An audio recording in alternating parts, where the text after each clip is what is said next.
Hello friends, welcome to classy classes.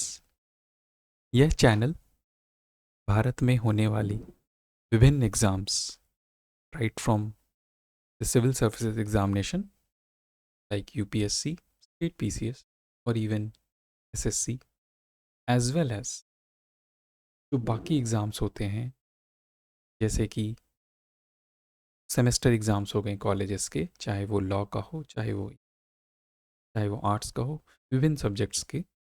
हम उन exams को टारगेट करेंगे और उम्मीद करेंगे कि जो बच्चे उन एग्ज़ाम्स को दे रहे हैं वो इसको क्लियर करें। हमारी इस initiative mostly free of cost होगा, एज वेल एज कुछ प्रोग्राम्स हो सकते हैं जो बहुत ही नॉमिनल कॉस्ट पे डिलीवर किए जाएंगे।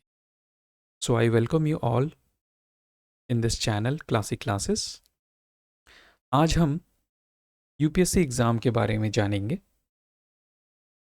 पर्टिकुलरली एक सब्जेक्ट को लेते हुए हम इसको बढ़ेंगे, जैसे कि science and technology. UPSC exam का पैटर्न एंड सिलेबस आप देख सकते हैं स्क्रीन पे। जो इसका पहला स्टेज होता है या पहला चरण होता है इस एग्ज़ाम का, उसे हम कहते हैं प्रिलिमिनरी। ये एक तरह का स्क्रीनिंग टेस्ट होता है एंड इसको मेन पर्पस होता है कैंडिडेट्स को शॉर्टलिस्ट करना जो कि मेंस एग्ज़ाम को लिखेंगे।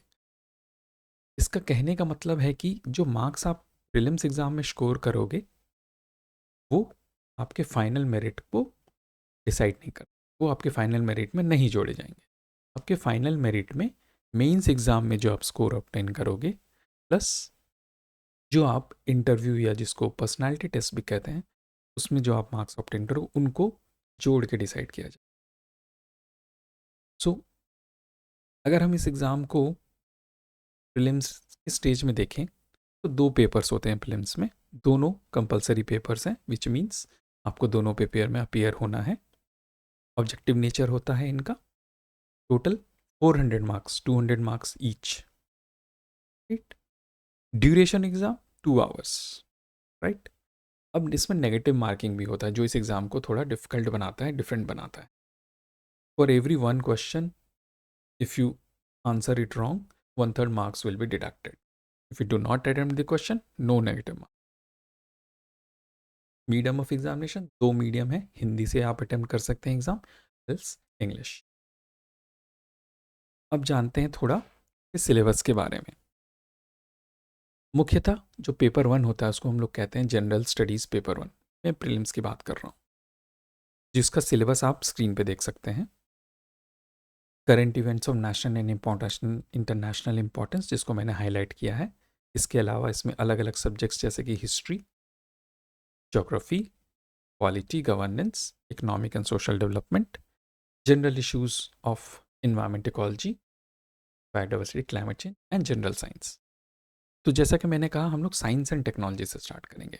और आप अगर सिलेबस को यहाँ पे देखेंगे, जो प्रीलिम्स का सिलेबस है पेपर 1 का, तो आपको इसमें साइंस एंड टेक्नोलॉजी नहीं दिखेगी, जनरल साइंस दिखेगी। तो एक वाजिब सा सवाल बनता है कि भाई टेक्नोलॉजी कहाँ गई। तो टेक्नोलॉजी जो है, अगर आपको ये दिख रहा हो, तो current events of national and international importance है, इसमें टेक्नोलॉजी आपकी शामिल हो जाती। तो which means technology is not specifically mention, but whatever technological development is taking place in the field of science, that we'll have to cover in terms of the current events। जो भी current वास्तविक जो news में होगा, जो परिदृश्य में होगा, वर्तमान परिदृश्य में, उन्हें हमको कवर करना पड़ेगा। इसके तहत, इसके under he actually science and technology का टेक्नोलॉजी वाला पार्ट कवर हो जाता है प्रीलिम्स में। ओके, सो अगर आप क्वेश्चंस देखेंगे तो आपको रियलाइज़ होगा कि अच्छा, बेसिक साइंस तो हमें पढ़ना ही है क्योंकि वो ही बेस बनाता है आपके टेक्नोलॉजी को अंडरस्टैंड। जबकि अगर हम इसका मेंस का सिलेबस देखते हैं, मेंस का जो सिलेबस है उसमें 4 पेपर हैं जीएस के। एक पेपर ऐसे का होता है और एक आपका ऑप्शनल का पेपर होता है। मतलब बेसिकली ऑप्शनल के 2 पेपर्स होते हैं, एक सब्जेक्ट होता है। इसमें साइंस एंड टेक्नोलॉजी का जो पार्ट है वो जीएस के पेपर 3 के अंतर्गत आता है, अंडर आता है। सो अगर हम इस पेपर 3 को थोड़ा इलाबोरेट करें, जिसमें साइंस एंड टेक्नोलॉजी का जो पार्ट है, इसमें आपको क्या पढ़ना है, यहाँ पे आपको स्पेसिफिकली यूपीएससी ने मेंशन किया है साइंस एंड टेक्नोलॉजी, और उसको एलाबरेट ऐसे किया है कि developments and their application and effects in everyday life. Okay, what else? Achievements of Indians in science and technology, indigenisation of technology and developing new technology, which means जो हमारे भारतीयों ने कंट्रीब्यूट किया है साइंस एंड टेक्नोलॉजी के field में. जैसे कुछ नाम आपको तुरंत ही दिमाग में आ गए होंगे, चाहे वो होमी जहांगीर भाभा हो, सत्येंद्रनाथ बोस हो, एस एन बोस हो, या डॉक्टर हरगोविंद खुराना हो, और इवन फॉर दैट मैटर आप नेशनल मूवमेंट से भी ले सकते हैं, पी सी रे हो. ओके, और even modern like our C V Raman. So ये जो throughout the time period of Indian history जो भी भारतीयों ने, जो भी इंडियंस ने कंट्रीब्यूट किया साइंस एंड टेक्नोलॉजी, वो भी हमें पढ़ना है. स्पेसिफिकली मेंशन है, बहुत ही straightforward topic. Then we have indigenisation of technology, which means कुछ ऐसी टेक्निक जो हमने भारत में डेवलप किया, जो भी टेक्नोलॉजी को हमने इंडिजनाइज किया है. एक एग्जांपल देख सकते हैं, जैसे गोबर गैस. क्या है ये? बायोमास के थ्रू या गोबर इसके थ्रू ही हमें जो कुकिंग फ्यूल है वो बना सकते हैं, और रनिंग फ्यूल वो बना सकते. That is a part of indigenisation of technology, right. तो और even development of new technology, अगर कुछ नई टेक्निक हमने डेवलप की है तो उसे भी हमें पढ़ना है. ये सब आप कहाँ से पता लगेगा हमें पढ़ना है कि नहीं पढ़ना? ये हमें पता लगेगा newspaper. Everything that is a part of UPSC syllabus in science and technology is not absurd. Otherwise क्या लगेगा, इतना बड़ा सिलेबस है कैसे कवर होगा?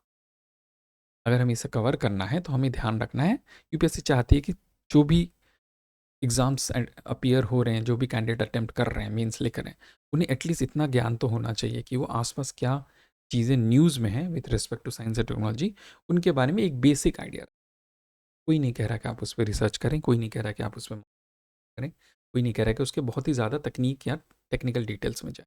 आप उसे एक बेसिक आइडिया में रखें. जैसे कि चैट जीपीटी साल भर न्यूज़ में, चंद्रयान न्यूज़ में था, आप उसे क्वेश्चन एक्सपेक्ट कर सकते हैं. और अभी हम देखेंगे भी कैसे आप उन क्वेश्चंस को प्रिडिक्ट कर सकते हैं, अगर आप थोड़े से भी अवेयर हैं. एक स्टूडेंट के नाते आपका राइट बनता है, आपकी ड्यूटी बनती है कि आप अवेयर रहें. फर्दर अगर हम आगे देखते हैं तो यहाँ पे साइंस एंड टेक्नोलॉजी के सिलेबस में awareness in the fields of IT, information technology, comma space, computers, robotics, nano technology, biotechnology and issues relating to intellectual property rights, जिसको शॉर्ट में हम लोग IPR भी कहते हैं. तो देखिए यहाँ पे आप देखेंगे तो अपने आप साइंस एंड टेक्नोलॉजी का फील्ड बहुत बड़ा है. इंफॉर्मेशन टेक्नोलॉजी अपने आप में बहुत वास्ट है. Space, Chandrayaan, Aditya L1 mission, right. तो स्पेस के कोई आइटम न्यूज़ में है तो वो हमारे लिए इंपॉर्टेंट बन. Computers, nano technology, nano computing, cloud computing, okay, सो quantum computing, super computing, government mission भी चला रही है तो ये न्यूज़ में है. न्यूज़ में है तो वो हमारे सिलेबस में पार्ट बन जाता है. Robotics, development in the field of robotics, right.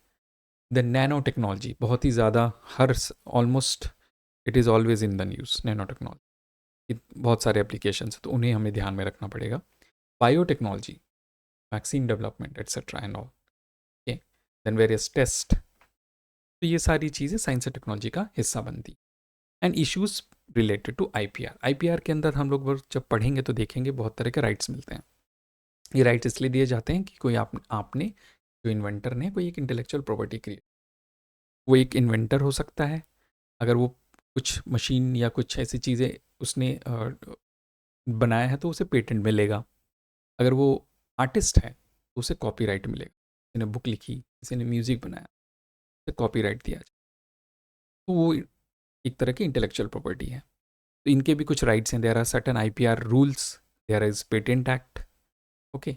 There is geographical indication जो कि हर समय हर साल न्यूज़ में होते हैं. भारत में अच्छी खासी we have a wide diversity of geographical indicators like your Hyderabadi biryani, Banarasi paan, your Tirupati laddu, right, और even your Kangra tea, Darjeeling tea. these are all part of geographical indicators. So this is these issues relating to IPR. So उसके लिए हमें जानना पड़ेगा IPR क्या होता है. Then only we'll be able to know what are the issues. For example, दवाइयों को लेके हमेशा न्यूज़ में रहेंगे. वेरियस फार्मास्यूटिकल्स और वेरियस ड्रग्स जो कि पब्लिक डोमेन में हम लोग रिलीज़ करते हैं, okay, emergency use, compulsory licensing, all those issues will be covered under the intellectual property right. Okay, so let us see, कुछ क्वेश्चंस देखते हैं। इसी साल के पेपर्स में देखेंगे हम लोग, 2023 के मेंस के क्वेश्चन पेपर से हम लोग क्वेश्चंस देखते हैं, समझते हैं कि साइंस एंड टेक्नोलॉजी से किस तरह के क्वेश्चंस आते हैं या ऐसे एक्सपेक्ट कर सकते हैं। तो जैसे कि मैंने कहा, जो भी चीज़ें न्यूज़ में हो, last year was dominated by the news of artificial intelligence, ChatGPT, quantum computing, supercomputing, and etc. So a question from this, all these aspects was expected. आप guess कर सकते थे कि ये question आ सकता है. So what was the question? Introduce the concept of artificial intelligence. आप screen पे देख सकते हो. How does AI help clinical diagnosis? Do you perceive any threat to privacy of the individual in the use of AI in healthcare? हम लोग इन सब के answers लिखने के फॉर्मेट भी जानेंगे. अभी आपको ये क्वेश्चन थोड़ा हो सकता है कि आपको एक लग रहा होगा कि कैसे ये बहुत मुश्किल क्वेश्चन है, पर अगर आपने साल भर पढ़ाई की है तो आपको आर्टिफिशियल इंटेलिजेंस के बारे में जानकारी होगी और इसका एक स्पेसिफिक एस्पेक्ट पूछा गया, एआई क्लिनिकल डायग्नोसिस में कैसे मदद करता है, how does AI help in clinical diagnosis. And then आपसे एक ओपिनियन, एक व्यू पूछा गया है कि आप क्या एआई के थ्रू प्राइवेसी ऑफ इंडिविजुअल को कोई थ्रेट देखते हैं, specially in case of health care. So this was one of the questions, and let's see how we would have answered that question. So कैसे अगर इस क्वेश्चन को attempt करना है तो हमें क्या, हमारी स्ट्रैटेजी, किसी भी आंसर राइटिंग भी हम लोग देखेंगे, हमारी स्ट्रैटेजी होनी चाहिए कि जो क्वेश्चन पूछा गया है उसका एक बेसिक इंट्रोडक्शन, उस क्वेश्चन के डिफरेंट पार्ट्स को एड्रेस करना है बॉडी में, और एक कंक्लूजन। तो जैसे कि यहाँ पे पूछा गया है, introduce the concept of artificial intelligence, तो हम आंसर्स में आर्टिफिशियल इंटेलिजेंस को डिफाइन करने की कोशिश करेंगे।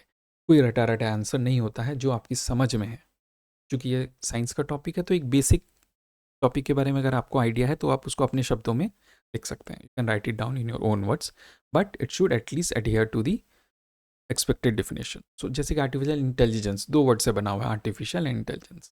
Intelligence, artificial intelligence in general refers to the simulation of human intelligence in machines, which means कि आर्टिफिशियल चीज़ों में अगर हम इंटेलिजेंस लाने की जो एबिलिटी को देखते हैं या सिमुलेशन को देखते हैं, कोशिश करते हैं, उसको आर्टिफिशियल इंटेलिजेंस बोला जाता है। अगर आप मशीन से कोई इंटेलिजेंट काम करवाना चाहते हैं जो कि ह्यूमन कर सकते हैं, आई मीन ह्यूमन इंटेलिजेंस का मतलब होता है हम सोच समझने की जो क्षमता होती है, डिसीजन मेकिंग की जो क्षमता होती है, रीजनिंग की जो क्षमता होती है, कोई प्रॉब्लम सॉल्व करने की जो क्षमता होती है, वो ह्यूमंस में होती है। उस चीज़ को अगर हम मशीन्स में इम्पार्ट कर दें तो वो बन जाता है artificial intelligence, because machines are artificial. So it is the simulation of human intelligence in machines, enabling them to perform tasks that typically require human intelligence, जो कि मैंने आपको कहा। ओके, सो बेसिकली इसमें क्या होता है, कुछ कंप्यूटर मॉडल्स हम लोग डेवलप करते हैं, एल्गोरिदम हम लोग डेवलप करते हैं, और उनको मशीन्स में फीड किया जाता है। कैसे? तो उनको मशीन्स को huge range of data sets दिया जाता है। फॉर एग्जाम्पल, एक बहुत सिंपल से एग्जाम्पल मैं आपको देता हूँ आर्टिफिशियल इंटेलिजेंस में। जो ड्राइवरलेस कार है, it is going to be a reality in soon 2-3 years में, बहुत ज़्यादा आपको दिखने लगेंगी। अभी तो नहीं दिखती हैं, पर बाहर विदेशों में दिखती हैं, यहाँ पे ट्रैफिक कम है। भारत में तो खैर एक्सीडेंट हो जाएगा अभी, तो उसके लिए थोड़ी टेक्नोलॉजी को और ज़्यादा टेस्ट करना।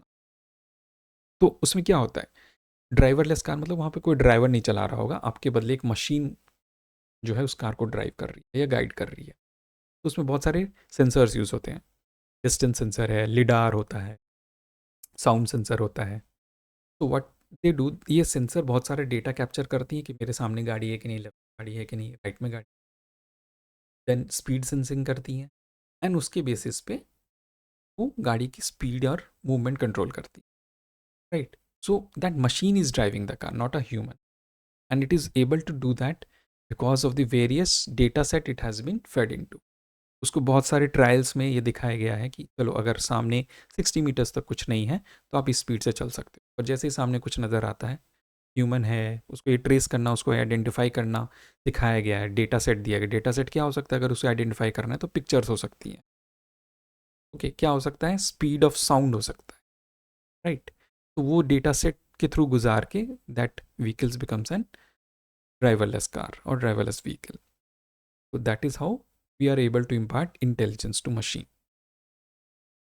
No, as far as the question is concern, हमें पूछा गया था आर्टिफिशियल इंटेलिजेंस क्लिनिकल डायग्नोसिस में कैसे हेल्प करता है।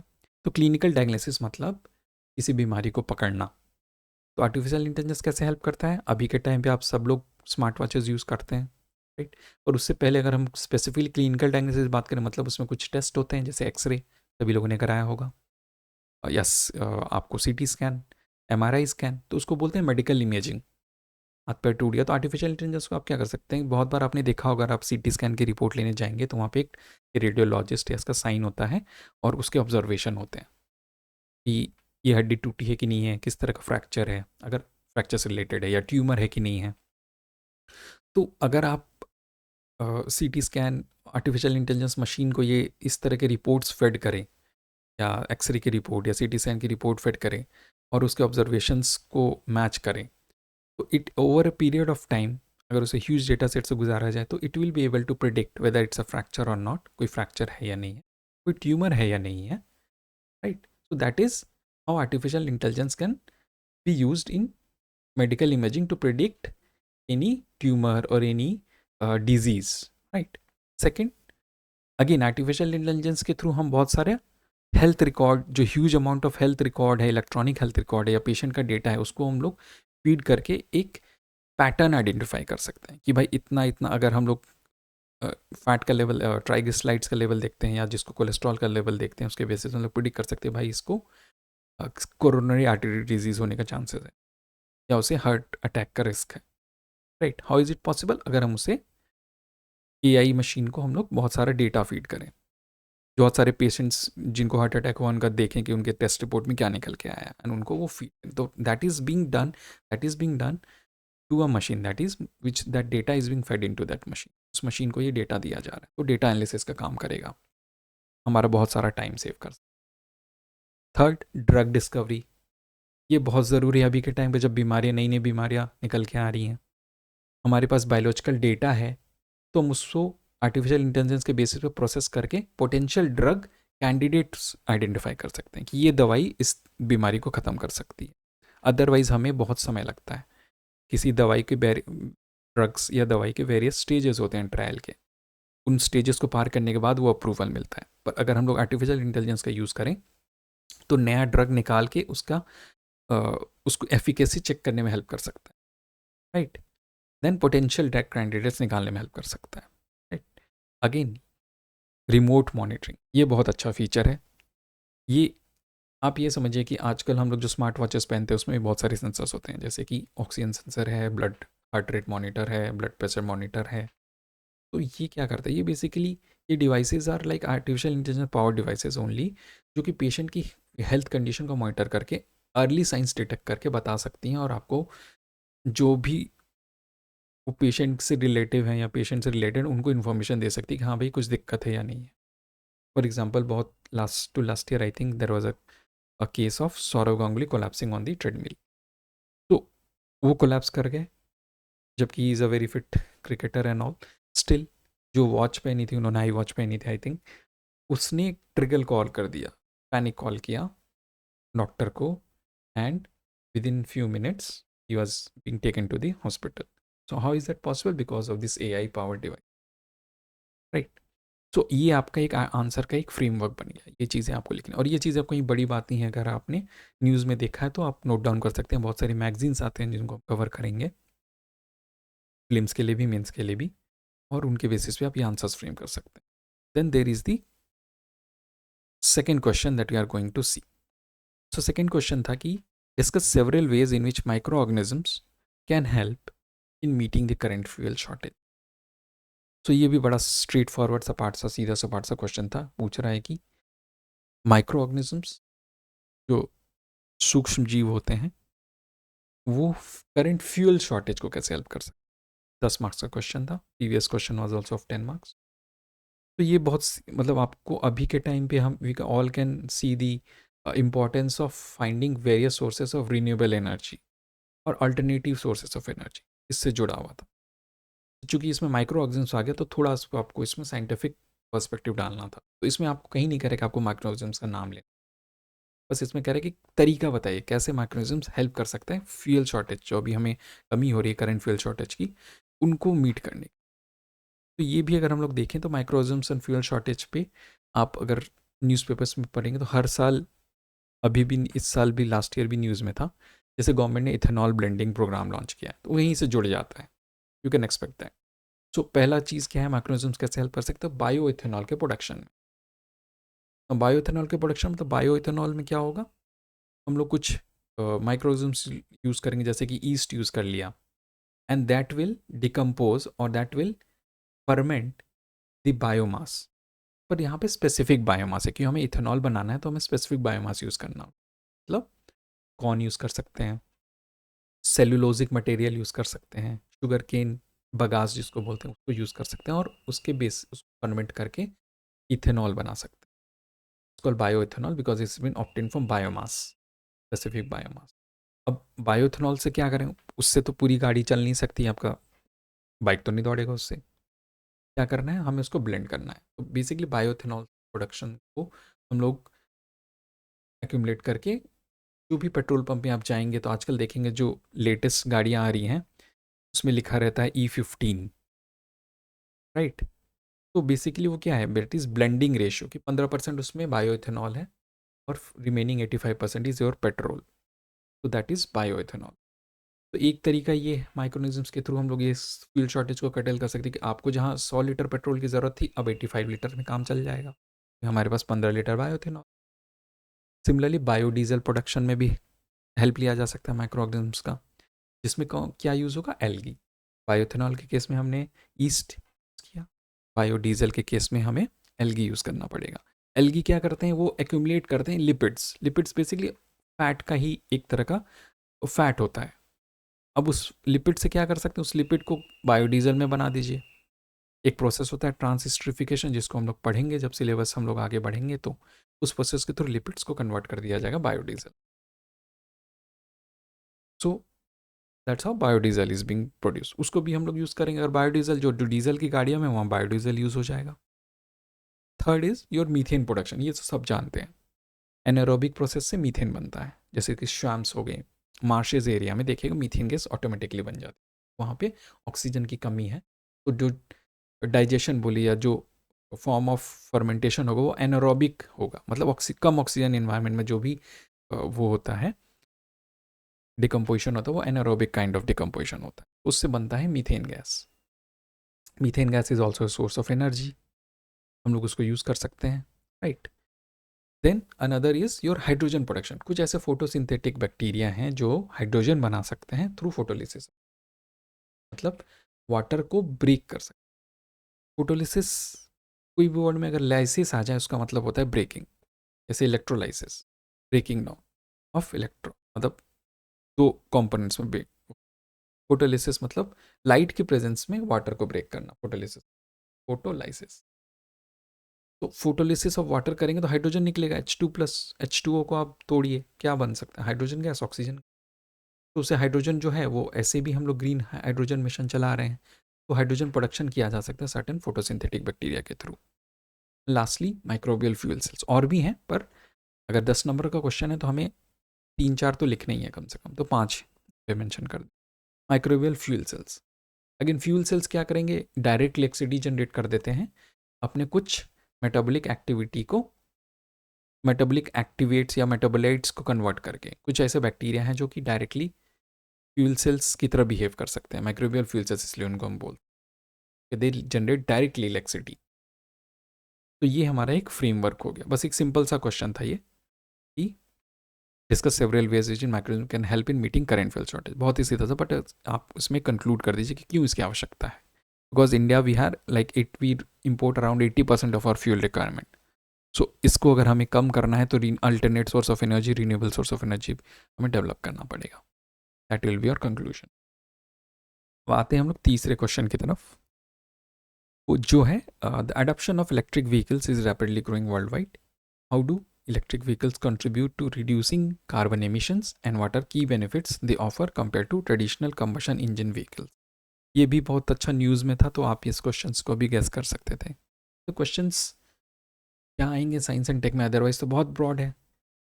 उसे आप, अगर आपने न्यूज़पेपर पढ़ा है, अपने आसपास के बारे में जानकारी है, अगर आपने थोड़ा सा भी ऑल इंडिया न्यूज़ रेडियो सुन लिया, आपको पता रह जाएगा कि साल भर में ये चीज़ें ही न्यूज़ में थी साइंस के, तो उसे आप आराम से तैयार करके जा सकते हैं। ठीक है, आइए तो देखते हैं इस क्वेश्चन को कैसे अटेम्प्ट करना।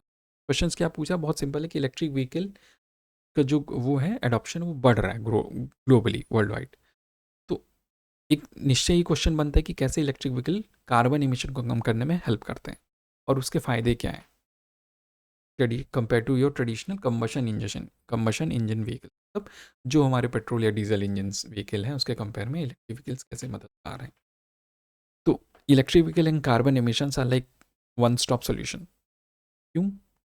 एमिशंस कैसे कम करते हैं कार्बन एमिशन? इलेक्ट्रिक व्हीकल में क्या होता है, एक बैटरी पावर कर रही होती है जो कि इलेक्ट्रिसिटी से चार्ज हो जाती है। आप घर पे लगा के चार्ज करिए, जहाँ पे चार्जर है बाहर कहीं पे वहाँ पे चार्ज करिए, ऑफिस में चार्ज करिए। That is how the battery is running the motor of that car, right, instead of the combustion engine जिसमें कि तेल डालना पड़ता है। इसमें कोई तेल की ज़रूरत नहीं, तो कोई तेल की ज़रूरत नहीं तो कुछ जलेगा नहीं, तो फिर गैस तो निकलेगी नहीं, कार्बन डाइऑक्साइड और नाइट्रोजन ऑक्साइड और सल्फर ऑक्साइड ये सब तो निकलेंगे नहीं, पार्टिकुलेट मैटर सब निकलेंगे नहीं, तो zero tell pipe emission. Tell pipe मतलब वो साइलेंसर वाला पाइप जहाँ से धुआं निकलता है, इसको बोलते हैं जीरो टेल पाइप एमिशन, पहला बेनिफिट। दूसरा क्या है, तो reduce green house gas emission.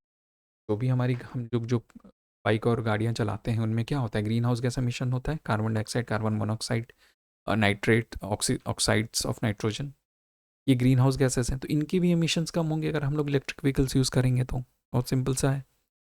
And third is most important, energy efficiency.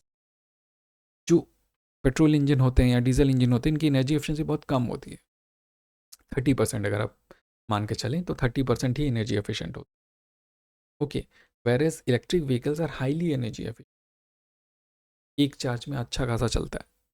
Okay, so they is it's like, अगर आप देखें तो 12 पैसा प्रति किलोमीटर, जबकि आप पेट्रोल से जाएं तो 2 रुपये प्रति किलोमीटर, इस टाइप का हिसाब है। तो you can see the difference, that's why these are energy efficient electric vehicles. कुछ benefits as compare to traditional combustion engine. क्या होगा अगर एमिशंस कम होंगे या greenhouse gas emissions, normal भी पोल्यूटेंट्स के एमिशन कम होंगे तो एक क्लीनर इन्वायरमेंट बनेगा, राइट। तो EVs contribute to cleaner environment. दूसरा, खर्चा बहुत कम है, जैसे मैंने बताया 12 पैसा। आप अगर इलेक्ट्रिसिटी का कॉस्ट भी लेके चलें तो जो चार्जिंग में जो वो लगता है, कॉस्ट लगता है, वो कंपेयर टू तेल इज़ बहुत सस्ता, ऑयल के कंपेयर में बहुत सस्ता पड़ता है, तो लो ऑपरेटिंग कॉस्ट। दूसरा ये भी है कि एक आपका मेंटेनेंस भी बहुत आसान हो जाता है इलेक्ट्रिक व्हीकल की, क्योंकि उसमें कोई मूवेबल पार्ट नहीं होता है, राइट। अदरवाइज क्या होता है, ट्रेडिशनल इंजन्स में, कम्बशन इंजन व्हीकल में एक क्रैंकशाफ्ट होता है इंजन के अंदर, वो मूवेबल पार्ट है, वो ख़राब होता है, इंजन ऑयल डलवाओ और बहुत सारा ऑपरेशन कॉस्ट है। यहाँ पे बहुत कम ऑपरेशनल कॉस्ट, बैटरी का जो भी आपको रिपेयर कराना है वो बैटरी में के टर्म्स में ही होना है।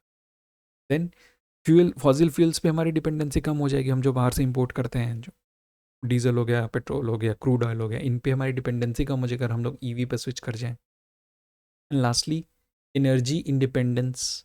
अगर दो सोर्सेज ऑफ हैं हमारे पास तो हम लोग थोड़ा एनर्जी इंडिपेंडेंट हो सकते हैं।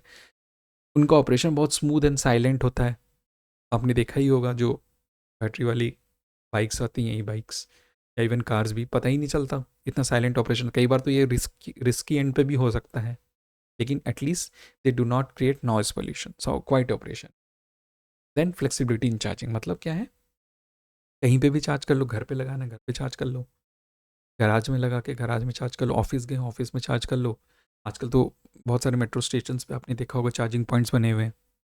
सो फ्लेक्सिबिलिटी इन चार्जिंग, कहीं पे भी चार्ज कर सकते हैं। But this is also disadvantage कि इंडिया में अभी जो चार्जिंग इंफ्रास्ट्रक्चर है वो पूरी तरह से डेवलप नहीं हो पाया है। मेन कॉस्ट वही है, चार्जिंग इंफ्रास्ट्रक्चर सेटअप करने का, right. So that's how we will इस क्वेश्चन को ऐसे अप्रोच करना था, we should have approach. Last question जो था वो स्पेस सेंटर से रिलेटेड था, और ये जो क्वेश्चन था this like this from the static part.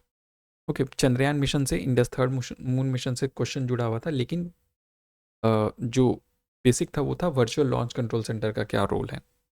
तो ये थोड़ा करंट का नॉलेज, थोड़ा स्टैटिक का नॉलेज। ओके, सो हम लोग साइंस एंड टेक्नोलॉजी स्टार्ट करेंगे। I have marked certain sections जहाँ से हम लोग ये स्टार्ट करेंगे बेसिक से। ओके, एंड जो थोड़े प्रीलिम्स के पर्सपेक्टिव से भी इंपॉर्टेंट हैं, जो मेंस के पर्सपेक्टिव इंपॉर्टेंट है। So that's all for today. Have a good day.